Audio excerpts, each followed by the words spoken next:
चलिए दोस्तों, तो देखते हैं आप लोगों को फंडामेंटल राइट्स के कितने आर्टिकल्स याद है।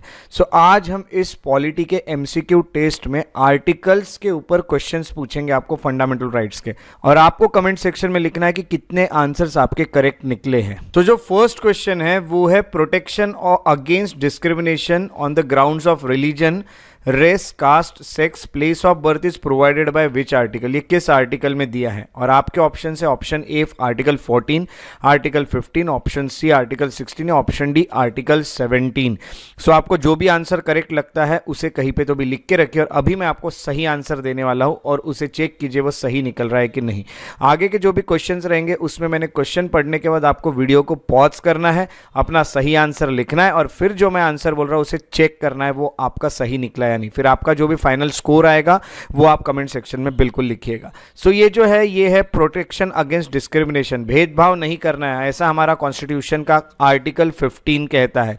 आर्टिकल 15 में दिया है कि grounds religion, race, caste, sex या प्लेस ऑफ बर्थ के आधार पे किसी के साथ भी भेदभाव नहीं किया जा सकता। सेकेंड क्वेश्चन है which of the following articles of Indian constitution guarantees equality before law and equal protection of law. कौन से आर्टिकल में इक्वालिटी बिफोर लॉ और इक्वल प्रोटेक्शन ऑफ लॉ दिया हुआ है? और आपके ऑप्शन से option A 15, option B article 14, option C article 17 या ऑप्शन डी आर्टिकल 18। और आपको बता दूं कि ये इक्वालिटी बिफोर लॉ और इक्वल प्रोटेक्शन ऑफ लॉ जो है हमने दो अलग अलग देशों से लिया है।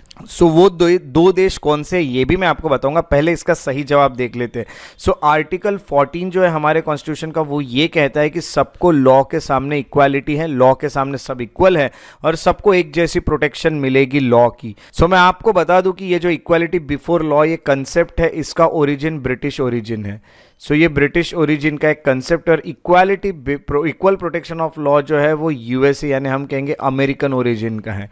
ऐसे ये दो जो टर्म्स है इसके दो अलग अलग देशों के ओरिजिन है, और ये आर्टिकल 14 में दिया है।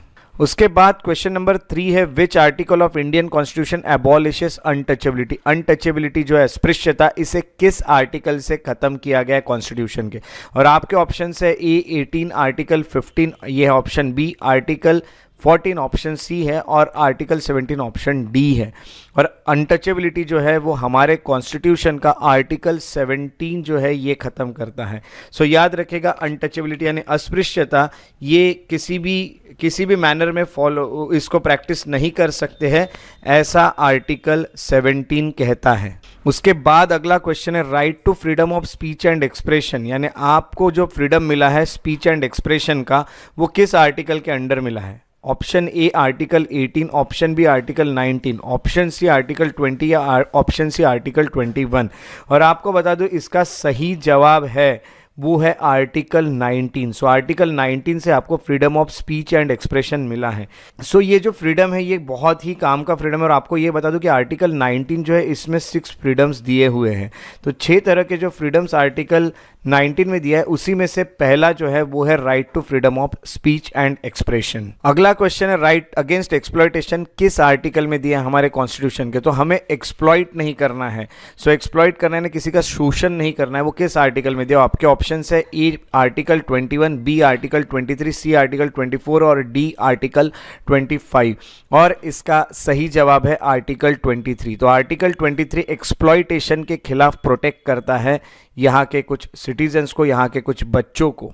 उसके बाद अगला क्वेश्चन है which article ensures right to education. Right to education किस आर्टिकल में दिया है? क्वेश्चन ऑप्शन ए है आर्टिकल 21 ए, ऑप्शन बी है आर्टिकल 22, ऑप्शन सी है 24 ए या ऑप्शन डी आर्टिकल 25 ए। आपको मैं ये बता दूं कि ये जो राइट टू एजुकेशन है इसके थ्रू जो 6 to 14 ईयर्स के बच्चे हैं उनको फ्री में एजुकेशन इंडिया में प्रोवाइड किया जाता है, और इसका सही जवाब है आर्टिकल 20A। आर्टिकल 20A के चलते ये बच्चों को प्रोवाइड किया है। और यहाँ ए जहाँ लिखा होता है, याद रखें किसी भी आर्टिकल के सामने ए या बी ऐसे अल्फ़ाबेट्स आ गए तो ये समझ जाएगा कि वो अमेंडमेंट्स है, यानी वो कॉन्स्टिट्यूशन में बाद में ऐड किए गए या फिर कुछ चेंजेस करके ऐड किए गए हैं।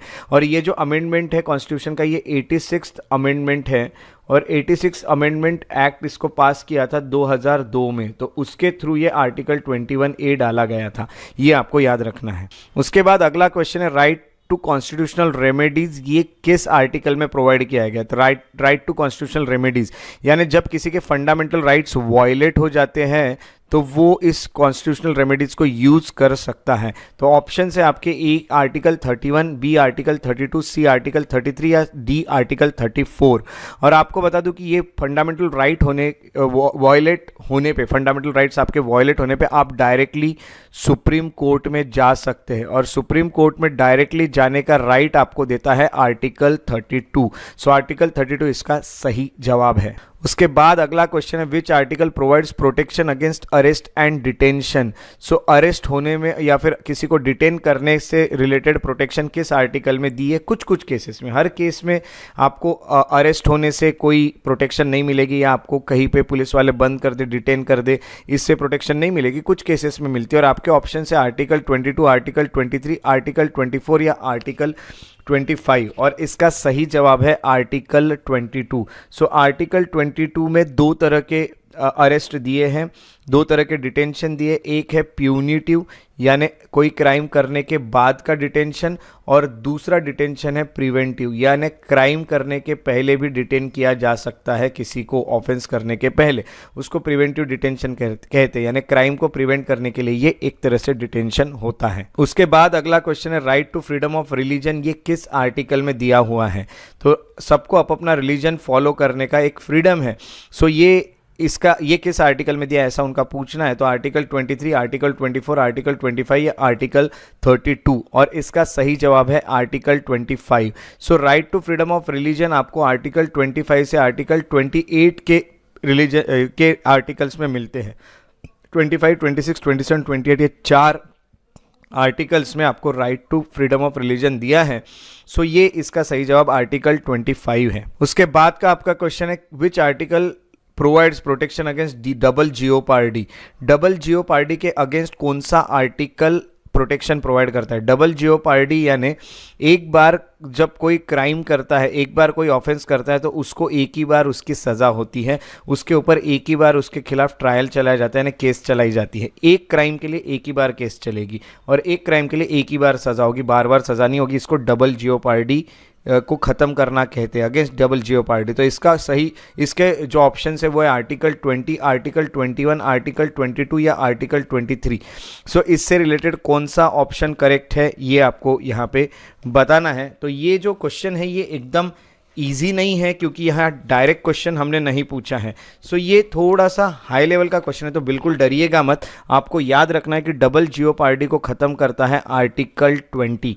तो डबल जियोपार्डी यहाँ पे आर्टिकल 20 के थ्रू खत्म की गई है। उसके बाद का क्वेश्चन है which fundamental right guarantees right to life and personal liberty. तो right to life and personal liberty किस में दिया है? यानी एक तरह से देखेंगे तो सबको जीने का अधिकार है, राइट टू लाइफ और पर्सनल लिबर्टी है, सबको अपनी आज़ादी है। बस जहाँ पे प्रोसीजर एस्टेब्लिश बाय लॉ यानी जहाँ पे लॉ इस पे रेस्ट्रिक्शन डालता है वहाँ पे आपकी पर्सनल लाइफ भी, पर्सनल लिबर्टी या लाइफ भी छीनी जा सकती है, बट लॉ ऐसा कहेगा तभी। ऐसा किस आर्टिकल में लिखा है? तो आर्टिकल 19, आर्टिकल 20, आर्टिकल 21 या आर्टिकल 22। और इसका सही जवाब है आर्टिकल 21। तो आर्टिकल 21 आपको देता है right to life and personal liberty. उसके बाद का नेक्स्ट क्वेश्चन है which fundamental right insures protection of language, script and culture of minorities. So minorities के लैंग्वेज को, स्क्रिप्ट को और कल्चर को कौन सा आर्टिकल यहाँ पे प्रोटेक्ट करता है? और इसके ऑप्शंस जो आपको देखने मिल रहे हैं वो है आर्टिकल 28, आर्टिकल 29, आर्टिकल 30, आर्टिकल 31। और इसका सही जवाब है आर्टिकल 29। सो आर्टिकल 29 माइनॉरिटीज़ के ये राइट्स जो है, लैंग्वेज हो गए, स्क्रिप्ट हो गई, कल्चर हो गए, इसको प्रोटेक्ट करता है। उसके बाद अगला क्वेश्चन है which article abolishes titles other than military और एकेडमिक डिस्टिंक्शन। तो हम लोग अपने नाम के सामने टाइटल्स नहीं लगा सकते हैं। जैसे किसी का नाम ABC है तो अपने नाम के सामने कुछ टाइटल्स नहीं लगा सकता है, बट कुछ कुछ टाइटल्स अलाउड है। जैसे मिलिट्री के यानी जैसे मेजर लगा सकता है, या फिर एकेडमिक जैसे कि डॉक्टर लगा सकता है, जैसे कि एडवोकेट लगा सकता है, बट सिर्फ मिलिट्री और एकेडमिक ही लगा सकते हैं। बाकी आप टाइटल्स नहीं लगा सकते, जैसे कि राव बहादुर हो गया, ज़मींदार हो गए, है ना, या फिर सर हो गए, सर नाम के बाद लिखा जा सकता है बट नाम के पहले नहीं लिखा जा सकता है। सो ये टाइटल्स है जो नहीं लगा सकते। तो ये कौन एबॉलिश कर रहा है? तो आर्टिकल 15, आर्टिकल 16, आर्टिकल 18 या आर्टिकल 19। और इसका जो सही जवाब है वो बहुत लोगों को इसका सही जवाब पता भी होगा वैसे, क्योंकि ये राइट टू इक्वालिटी में ही कवर होता है। और इसका जो सही जवाब है वो है सी, आर्टिकल 18। तो आर्टिकल 18 एबॉलिश करता है टाइटल्स को, और ये आर्टिकल इक्वालिटी का ही पार्ट है। राइट टू इक्वालिटी जो है वो आर्टिकल 14 से शुरू होता है और आर्टिकल 18 पे खत्म होता है। तो ये आखिरी आर्टिकल है जिसमें एबॉलिशन ऑफ टाइटल्स दिया हुआ है। आपका नेक्स्ट क्वेश्चन है कि इंडियन कॉन्स्टिट्यूशन में फंडामेंटल राइट्स ये किस पार्ट में दिए हैं? और आपके ऑप्शन है पार्ट 2, पार्ट 3, पार्ट 4 या पार्ट 4A। और बहुत सारे लोगों को इसका सही ऑप्शन पता होगा, और इसका सही ऑप्शन है पार्ट 3। तो पार्ट 3 में आर्टिकल 12 से लेके आर्टिकल 35 तक के आर्टिकल्स आते हैं which are related to fundamental rights.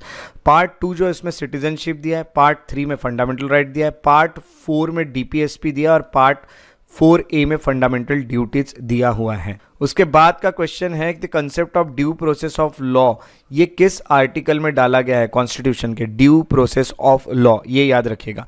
और आपके ऑप्शन है आर्टिकल 14, आर्टिकल 19, आर्टिकल 21 या आर्टिकल 32। और इसका सही जवाब है article 21। So due process of law ये बाद में आया, वैसे तो पहले प्रोसीजर एस्टेब्लिश बाय लॉ था, बाद में ड्यू प्रोसेस ऑफ लॉ बताया गया।